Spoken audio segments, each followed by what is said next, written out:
Welcome to the Kolbecast, episode 168. Thank you for joining us. Today, Bonnie and I are joined by Melissa D., homeschooling graduate, mother, and co-founder of the Saints Alive podcast. Melissa shares with us the history of the Saints Alive podcast, and we hear about some of the behind-the-scenes work that goes into creating a radio drama-style production of the lives of the saints. St. Maximilian Kolbe and St. Ignatius of Loyola are two of the saints featured in their most recently released productions, so be sure to check out the show notes for links to their website to listen to these wonderful stories. We hope that you'll enjoy the show. Hi there, I'm Bonnie, Kolbe homeschooling mom of 4 lads and lasses, liturgical musician, popcorn, and podcast fanatic. And this is Stephen, homeschooling father of 5 and Director of Development for Kolbe Academy.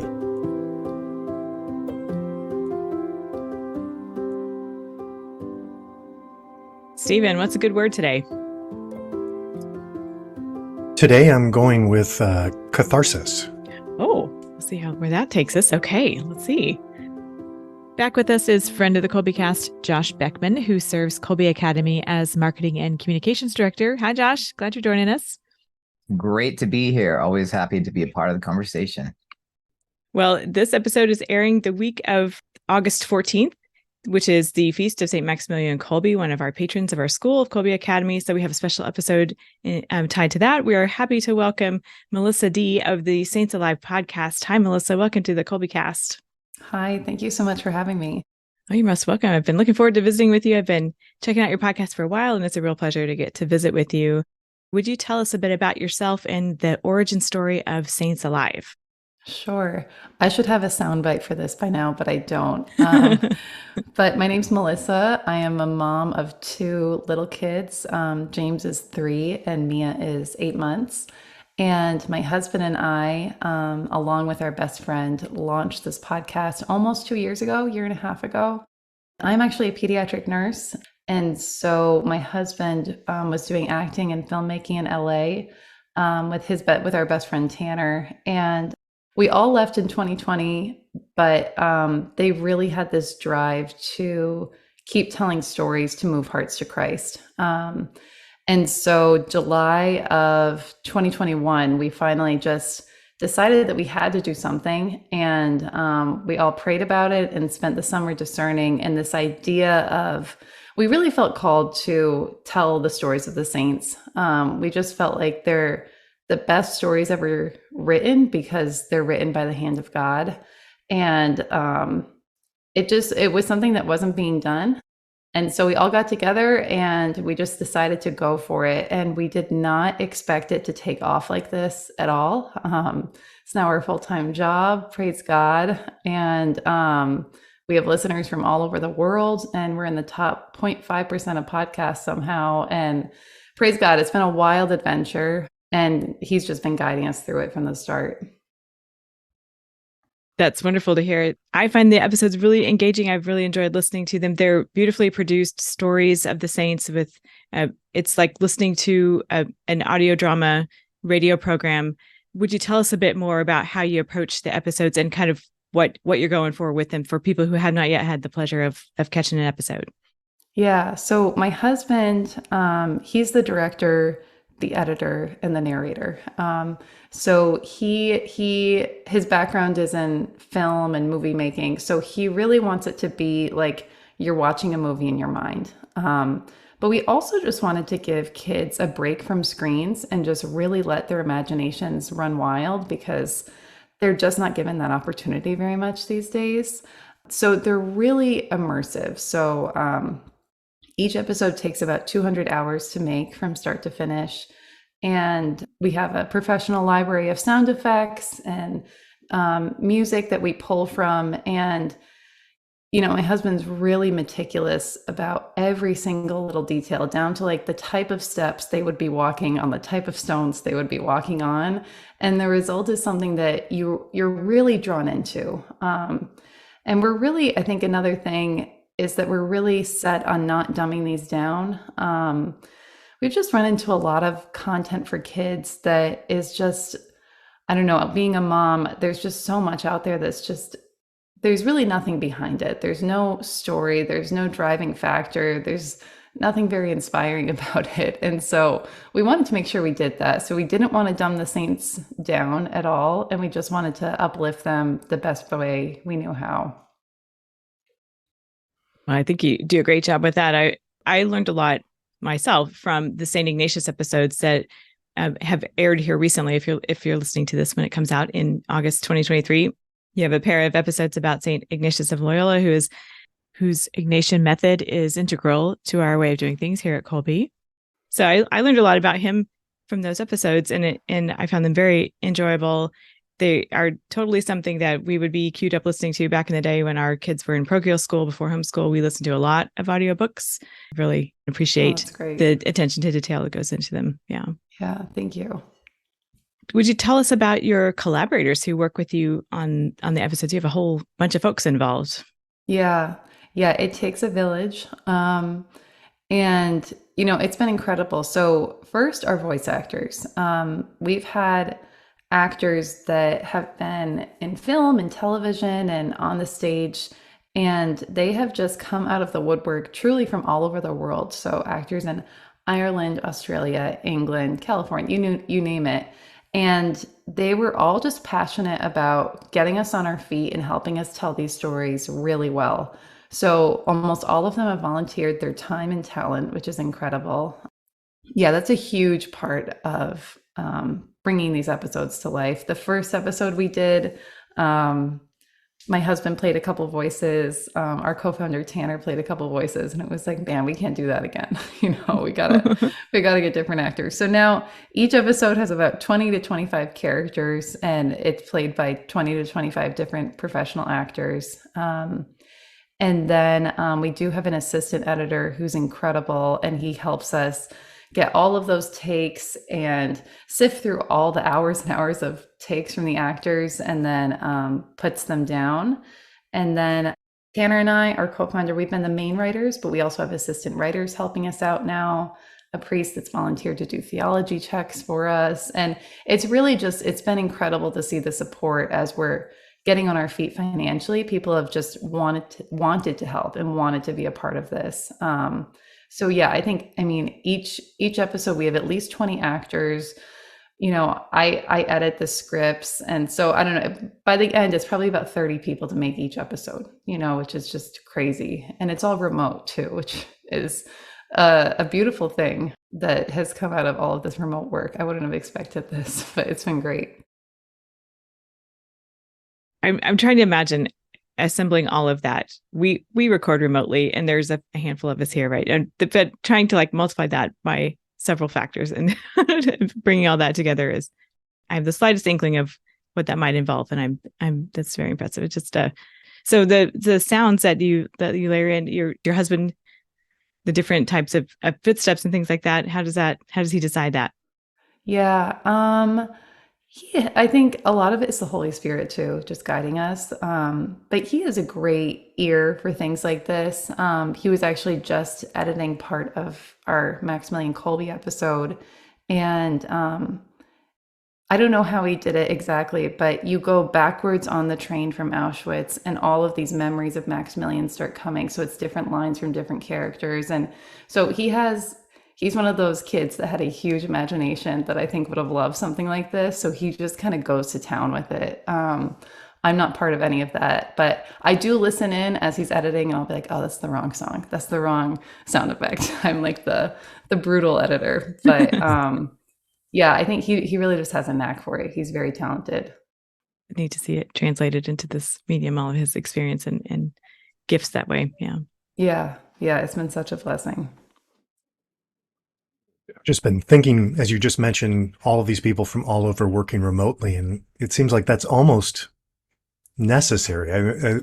I'm just so intrigued by what you're doing, because all of my children, when they were little, I remember going into my boys' room in particular, and it would be turning on the saint stories for the night, and they'd have their favorite, DVD, or eventually on the iPod or whatever that it's getting streamed, but our options were just really limited. And, I think that's, everybody was trying to have everybody in the recording studio and just doing this in a more traditional way, but I think that was very limiting to what they could probably do as well then. But Yeah. Yeah, no, it's been really freeing to do things remotely. There are times where my husband Alex gets kind of frustrated because somebody will do one take one way and then the other person, calls back to that line. It's like, oh, shoot, that doesn't work. And we have to do a retake. But I mean, all in all, we're able to give really great character breakdowns to really help our actors kind of get into it. And honestly, too, I think like 99% of our actors have been Catholic. And if they're not Catholic, they're Christian. So there's just this deep understanding of like when a saint is giving a moving speech about the love of God, it's not an actor saying his lines, as much as it is, it's also these people understand, I think, the heart of the story really well. And that's really what's helping it come to life. How do you decide which episodes when? I know St. Ignatius, those episodes aired around his feast day, and Maximilian Kolbe, which we're going to talk more about, also around his feast day. Are there other factors at work when the ordering of your episodes?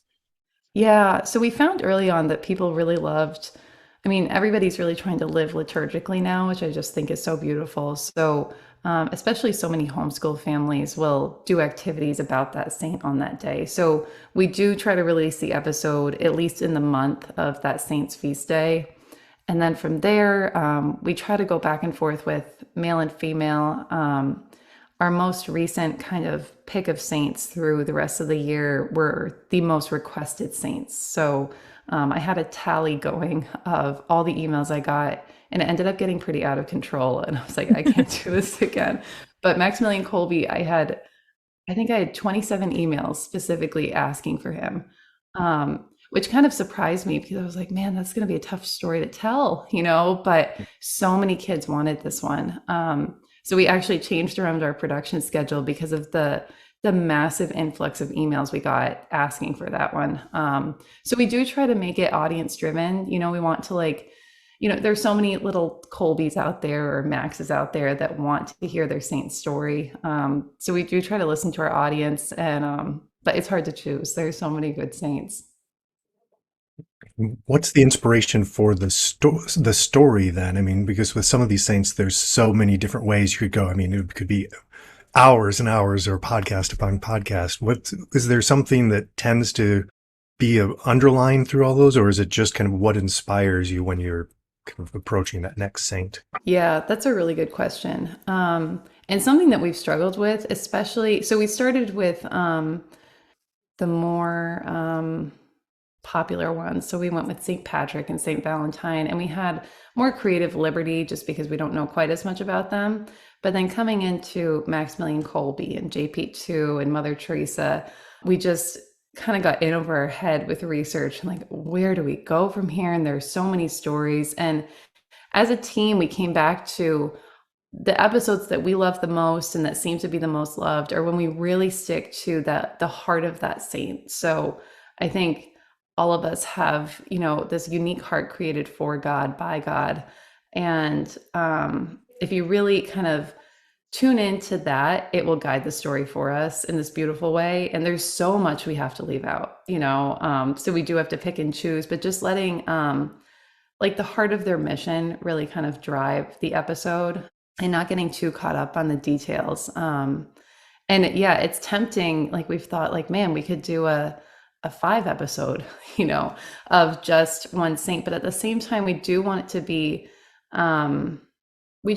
palatable for kids, and we want it to be something that isn't overwhelming as a parent too. Like, oh my gosh, like 5 episodes or hours of listening. I think that might be more appealing to adults, but sometimes this needs to be like, we have a 20-minute ride to school, so just trying to be appealing in that way. Otherwise, my children would be asleep, I guess, they'd always miss the second half or whatever. Exactly. Yeah. Sorry. No, I've always appreciated radio dramas like throughout the years, like Hopalong and Cassidy, like The Lone Ranger, listening to those stories and your stories that you guys have produced, there's the same level of quality of storytelling and the sound effects, and really being taken back into these amazing tales, from the past and of the yesteryear. as you're creating these stories, and really tapping into some of these these saints and amazing adventures, is there any moments or realizations or any like highlights to that experience as being this new storyteller and this new technology in a way? Yeah. Like, how have the stories affected me personally type thing? Yeah, sure. Yeah. I mean, it's been such a gift to create this. And it's funny because each time I need to write a script, it always, it kind of has the same flow of events where I get really excited. I get way too deep into research and I get overwhelmed.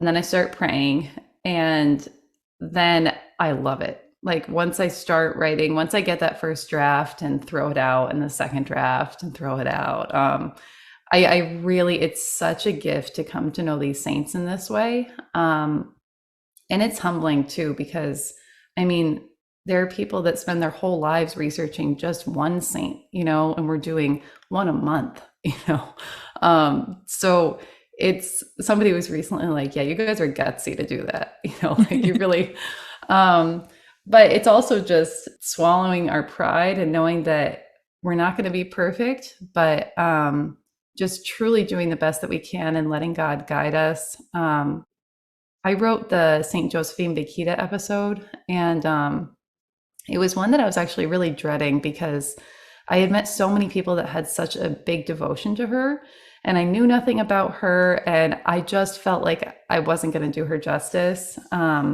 But it ended up coming at a time, it was right around Christmas time that I wrote it. And I was reading her story that she had somebody else write for her. So a lot of it was her own words. And my family was actually going through a health crisis. My little brother was very sick.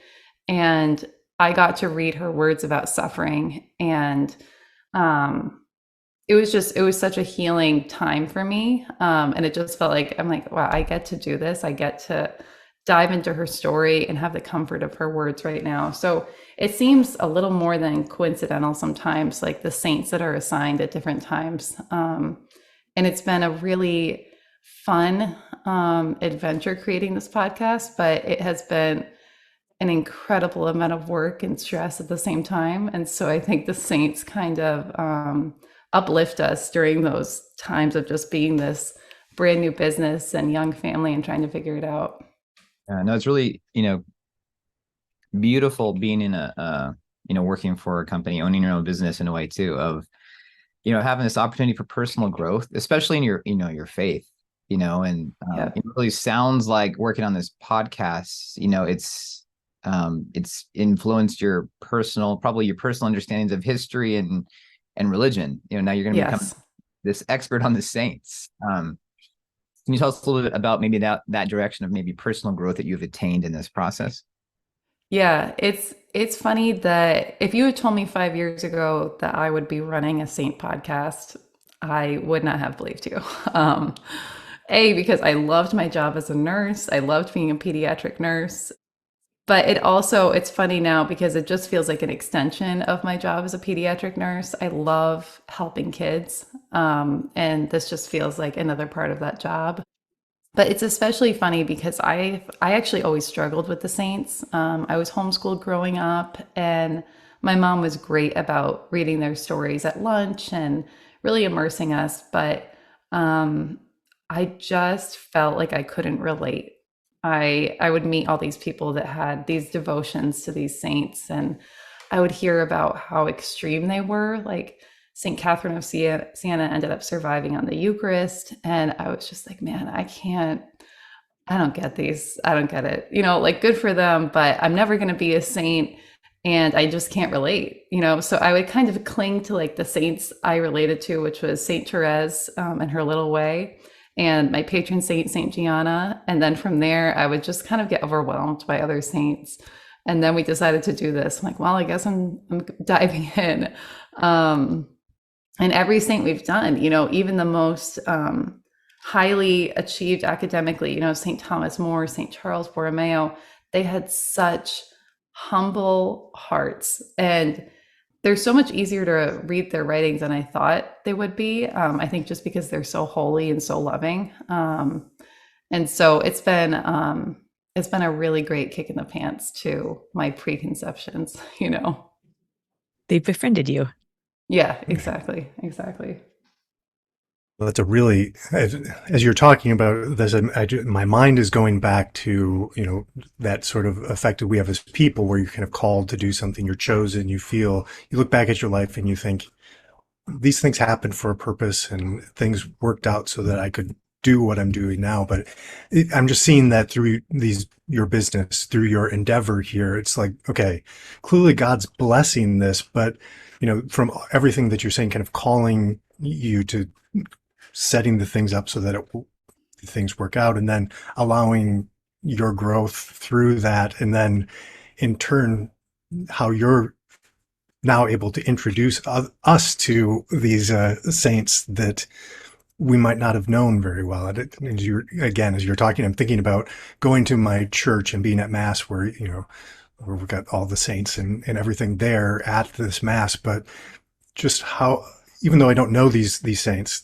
these would be the people, if they were at my parish, they'd be the ones I'd want to meet, first, right? So Yeah. this is an opportunity. It's such a great opportunity then for us to, through your work, to be introduced to saints in a way that we may not have been introduced before. Yeah. Yeah. It's really kind of amazing to look back and see how the Lord was guiding even my career, just from years ago. But yeah, like I said, my husband and his best friend, they're actors and filmmakers. And initially I just thought, do you know what? I'm really good at organizing. I'll keep them on a task list. I'll figure this out. And that has, served me well. I think a lot of the skills in nursing are organization and prioritizing and logistics, which is a lot of what a producer does. But it also, it really just kind of filled this hole that I had in my heart as a pediatric nurse. And it was just, I was prepared for suffering when I was a nurse. I knew that kids were going to be sick, but I was not prepared for how many kids would be admitted for depression and trying to hurt themselves. And it was every shift. And it was just, I felt so helpless because there were these kids who were physically completely fine.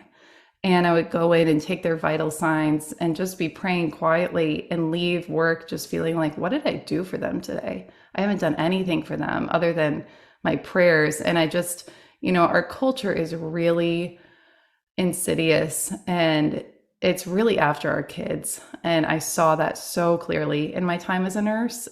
So this really felt like it was the answer to a prayer that I had every night driving home from my shift, of help me reach these kids. And so that's really my hope, is that I can reach some kids that are, addicted to phones and a lot of other things that are just really destroying them and bringing them down. So this was kind of like, this was also a fight back for me against everything that I saw in our culture and what it was doing to our kids. So just totally full circle, and something that took me over a year to kind of realize how God had answered that prayer. I love that shift for the caring of their souls now, even though you might not have the room checking their vitals, but you can be assured that you're providing what our society isn't providing for them, and what you couldn't medicine-wise, I guess. Right. Yeah, that's the hope.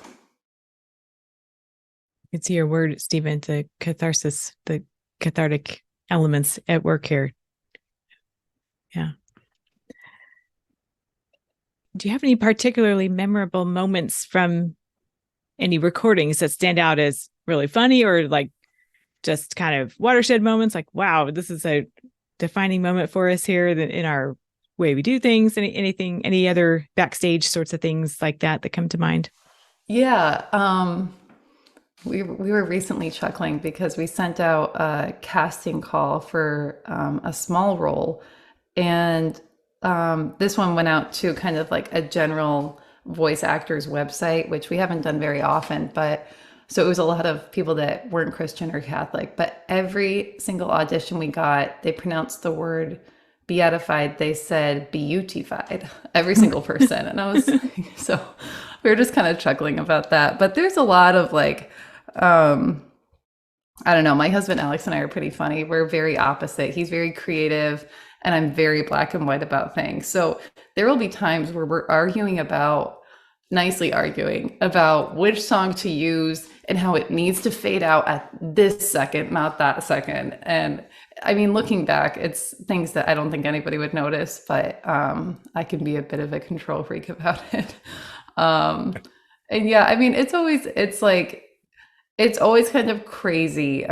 We have yet to really build like a backlog of episodes. So we're always right down to the wire with editing. And hopefully we can build out a team, and that will be less so as we progress on. But it's always kind of fun. It's like the show must go on. We always get it out. Sometimes it's literally midnight the day that it's due. But yeah, it's a lot of fun. You mentioned it, each episode being, did you say about 200 hours of work? Is that like, so for the Maximilian Kolbe episode, which I want to hear more about, when did you start working on that calendar wise? Has that been in the works for months, or is it like a more intense, all right, this is all we're doing for the next 200 hours kind of thing? Yeah, I think it was written, that one we assigned to one of our writers. My brother-in-law did an amazing job. And we assigned it in April, I think. He finished it by June. And then we tore it apart and handed it back to him, and then did more work. So all of June was edits, reading it through as a team, reading it through with the writer, checking for, historical checks, theology checks, going back in. So by the end, it's like 4 or 5 different drafts of what it was, scenes taken out, scenes put back in. And then July was recording. So recording all the 20 actors. And we actually did, we have an actor friend from LA who's Polish. So he has a great accent for Maximilian, which was exciting. And then we got all the files, sent it off to our editor. He laid it down, and we got it on Monday. And now my husband gets to work for the next, 10 days here, putting it all together. Oh, wow. Yeah. I always love to hear those stories. I have a son who, amongst many things, would kind of like to be producing movies. That's one of his goals. He's pretty young still, but I always like to hear that process where, we just see the end product when we listen to a podcast or watch a movie or whatever. And you don't see all of the planning, all of the hard work, all of that grinding away to get it done on time. And yeah, here it's nice in many ways because unlike just a secular movie, you're kind of seems to me at least, as a similarity to kind of the search for holiness that you've got. That doesn't come about just like these saints that we're talking about. They don't just most of them don't just magically appear in this saintly form, but there's years of work and years of prayer and years of development. And so it's kind of a nice parallel when you're doing something like this, that the hard work, all of that's necessary to produce this wonderful picture, this portrait of or snapshot of a saint's life, I guess, I captured. Yeah, that's a beautiful way to think about it. I haven't thought about that before. It's also, we always reach this point where we could always add more or edit more, and we just have to, take our hands off and put it out there and just let God do his work, I think it's helpful to hear for our Kolbe students and families, homeschooling families, about the process and the editing, the revisions that happen, and even just from whatever assignment they're working on, that you all as professionals, you go through a lengthy review process, and there are a lot of drafts, and it's not just a quick process for you. So I hope that's helpful to hear for everybody listening, and whatever they're working on, their schoolwork. Yeah. Yeah, I think my dad is a really incredible writer, and there wasn't a single paper that I did in high school that he didn't take it and say like, all right, here we go, and just tear it apart. And I remember being in tears in middle school, but by the time I got to high school, I was able to kind of anticipate and slowly get better. And I'm so grateful for that, because it was just so incredibly helpful, and it gave me tougher skin than I had to know that the first thing you write is not going to be good enough, no matter who you are, in my opinion. I feel like everybody needs second, third, fourth drafts. At least I do. Yeah. The starting points. Yeah. Yeah. I hadn't realized that you were homeschooled. Do you have any other homeschooling memories or things to pass along to current homeschoolers that you'd like to offer? I loved being homeschooled. I have an older sister and then two little brothers. And I think my favorite part about it was first, my relationship I have with my siblings. Just be able to foster that at home. We're all really close, which means a lot to me. My siblings and obviously my faith. But I think the second thing was my mom was great about just whatever we were passionate about, just really helping us dive into that. And so, if I was really into acting as a kid. And so, she would sign me up for I got to do different plays in the area, and just really fostering what we were passionate about and letting us explore that outside of just like this very structured school type way. So, I would have practice sometimes to like 11 p.m., but that was okay because I was homeschooled and I could sleep in a little bit the next day. Yeah. Beautiful. It sounds like you're sharing a little bit more of how these unexpected, like you loved acting as a homeschooling, and then you're a nurse, and then you're back into the world of these things background that you just don't plan on. Like, yeah, I always wanted to go back to acting. I did not expect it to be like this. I always thought, like, maybe I'll figure it out someday. But then I married an actor and things just kind of fell into place. Yeah. Would you tell us more about the Maximilian Kolbe episode that's out when this airs? The episode will be out. Will you tell us more about that one in particular? Yeah. I cried reading the script, which I have not done yet. I've never cried reading a script, but it is, it's really beautifully done. I had a lot of apprehension about this episode, despite how many requests we had for it. I was just like, how do we tell this to kids? We also keep getting requests for Maria Goretti, and that's just one I can't wrap my head around yet. I'm like, I don't know how to tell that to kids. But our writer did a really beautiful job. The story starts in Auschwitz, and then you go back in time to his childhood, and then it goes all the way through and then finishes at the end. And what's emphasized is, again, the heart of this saint. So it's not like the cruelty of Auschwitz or what they went through. It's not like it's overlooked, but at the same time, the story we're telling is the light that he was to all of the people there, not just the man that he saved, but everybody he encountered there, and the light he was his entire life. And so I didn't know, I knew like the basics of his story. And this was a hard one. We did have to cut some things. Like we had a scene in Japan that we just couldn't keep for too long, but we had to, we made sure to mention the key points. But I think this is definitely a moving episode. It's really, it's going to pull on your heartstrings, but in a really good way. I think it's hard not to with this saint, though. That's always for me the wonderful thing about Saint Maximilian Kolbe, as we've kind of, especially being part of Kolbe, learning more about him, is I tend to always think about first that red crown, the crown of the martyrdom, but his life was so much of that white crown of purity and so I'm really excited that this will, we'll get to hear this. Yeah. The majority of the story is his life before the end, which is what I wanted to make sure we did. I didn't want his whole life to just be his death, even though his martyrdom was incredible.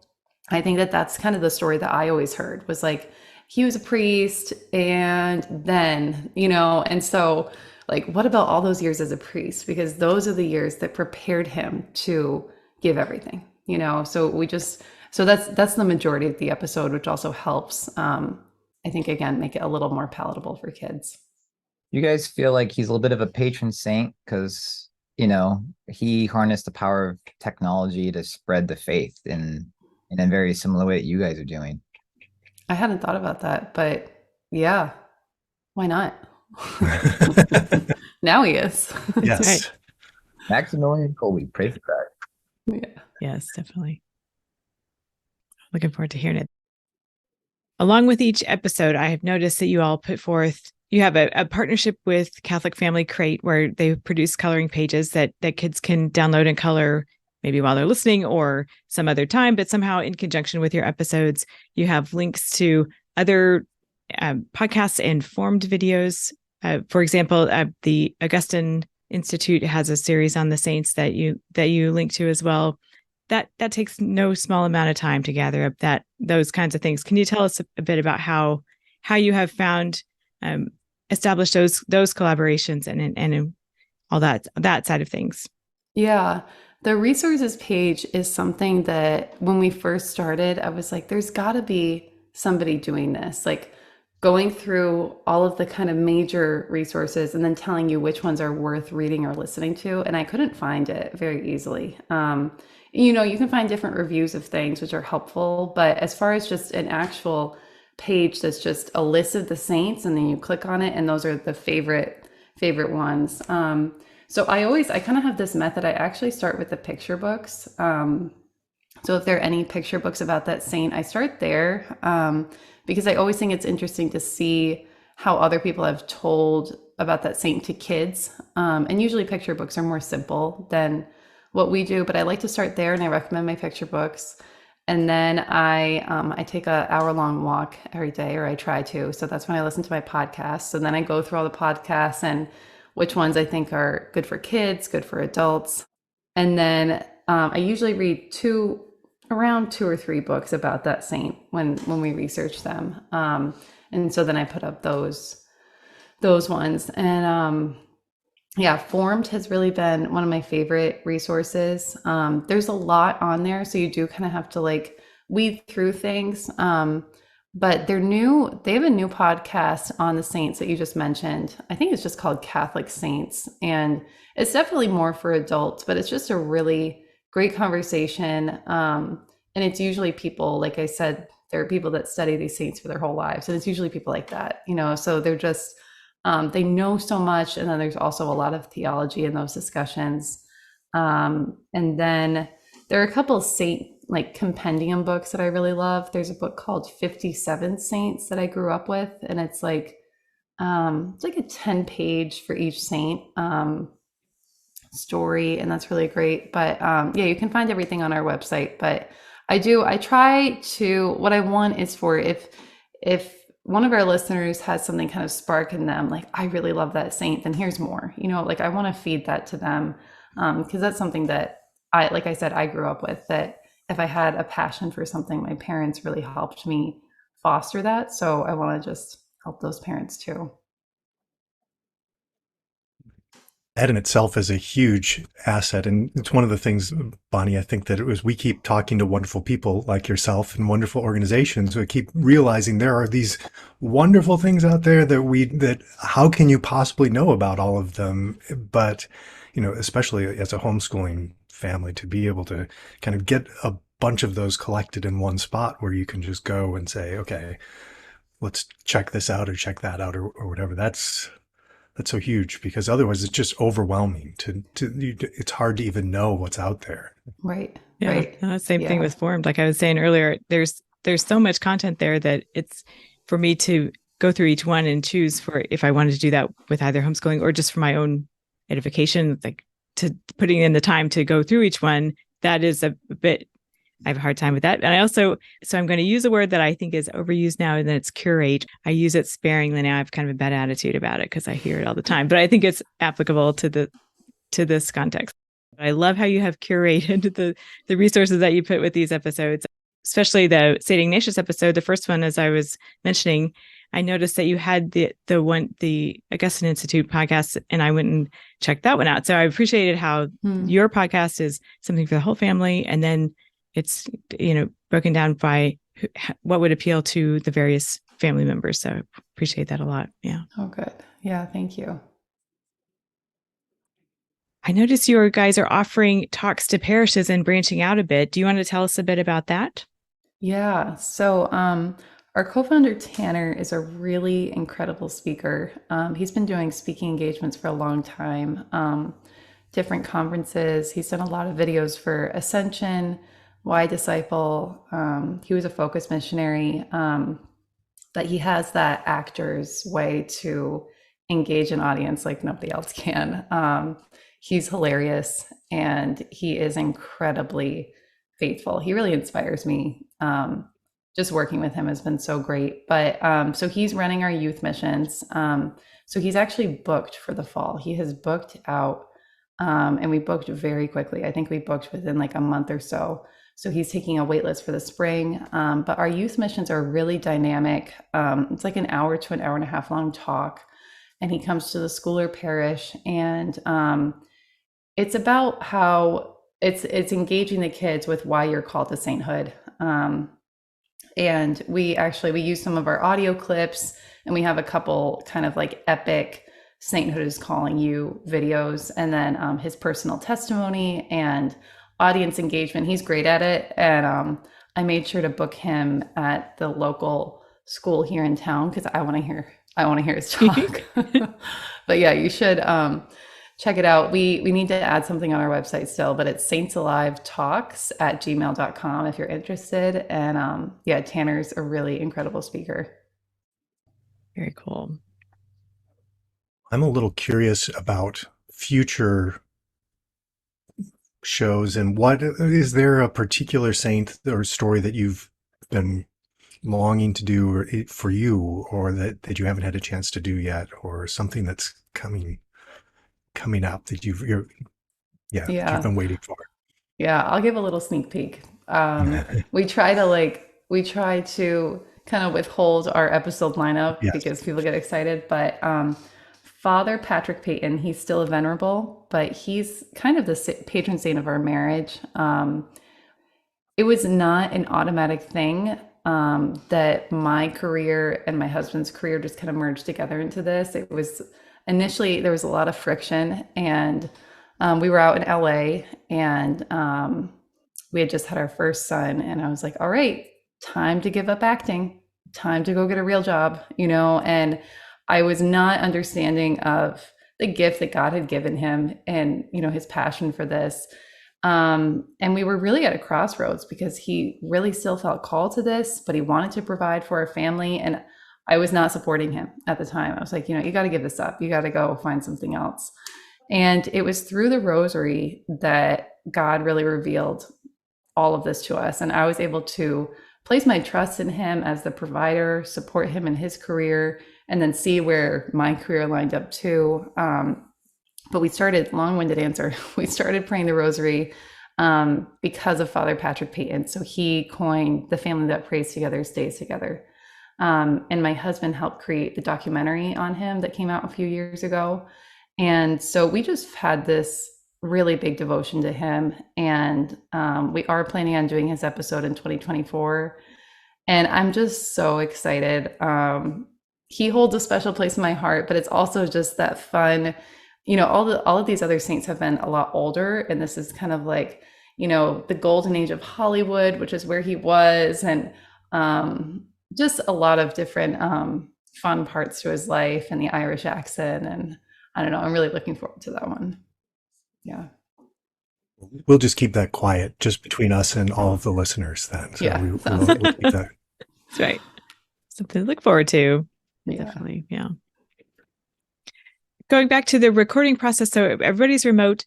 Do they all record sort of asynchronously? They do it each on their own, or you get everybody together on a call and record? No. So we have everybody record on their own, and we have everybody do at least 3 takes of every line. Okay. And we provide direction. So they're definitely like, we have Mary in our episode on St. Maximilian Kolbe, and there's a line at the end. She only has, I think, 3 lines total. But they were really important lines. So Alex set up a call with her as the director, the actor that he worked with, and just went through exactly how we wanted that delivered and, what tone we're looking for. So there's a lot of direction that goes into it, but everybody records on their own. We have a deadline for getting those recordings in, which is hard to get everything in. and then we go from there. Yeah. And I appreciate your attention to detail with the music timing and so forth. With our episodes, I'm very much like, I want this piece to land right at the pickup note here, or when this phrase begins, or at this downbeat. I'm real particular about that. So I feel you there. So yeah. Yes. Yeah. Okay. Josh, what do you think? Do you have more you want to say? No, I just love being able to share, your stories with our Kolbe families. Here we focus a lot on literature with the great books and, the stories of the lives of the saints. And, I think all these works really help, kids become a little more aware of virtue being played out, in fiction and these stories, and also in the live application and with the real world with saints. It gives our children, these real life role models. And I just think it's a beautiful opportunity that you guys have come upon this calling, and being able to create these these stories for the children and for everyone. And not only the children, I love listening to them, and I just I appreciate all you guys are doing. It's Thank you. Yeah, our goal is to be like the Pixar of audio drama, because who doesn't love a Pixar movie? Like I will sit down and watch a Pixar movie, but technically they're meant for kids, but adults enjoy them too. So I'm glad that you enjoy them too. That's our goal. It's along the same lines as C.S. Lewis and children's stories being the good ones being enjoyed by adults. Yeah. Exactly. Yeah. Yeah. We love that line. Yep. Well, do you have any final thoughts or takeaways you want to leave with our listeners? Any words of wisdom or encouragement to our Kolbe families or young listeners who think, I would hope maybe I could do something like this someday, or anything like that? Yeah, I think that God has such a unique adventure in store for you. And that call to sainthood is just that. It is such an adventure. And so trusting God wherever he's leading you, as cliche as it sounds, but there are times where it's going to take a leap of faith. And you might not see where it's going, but God has his hand in it, and it's what it's all about. So yeah, I guess just that sainthood is an adventure, and it's waiting for you. Melissa, it's been a real pleasure meeting you and visiting with you. I really appreciate all you're doing at Saints Alive. Know of our prayers for your family and for this apostolate that you have, this art you're producing, this beautiful ministry, and everything that's going into it, everybody involved. Know of our prayers for all of you, and appreciate so much you spending this time with us today. Thank you. Great. Thanks so much for having me. Subscribe to the Kolbecast on your favorite podcast app so that you don't miss an episode. And let us know how we're doing by leaving a rating or a review. And as always, feel free to email us at podcast@kolbe.org. Mary, our Mother, pray for us. Saint Maximilian Kolbe, pray for us. Ad Maiorem Dei Gloriam.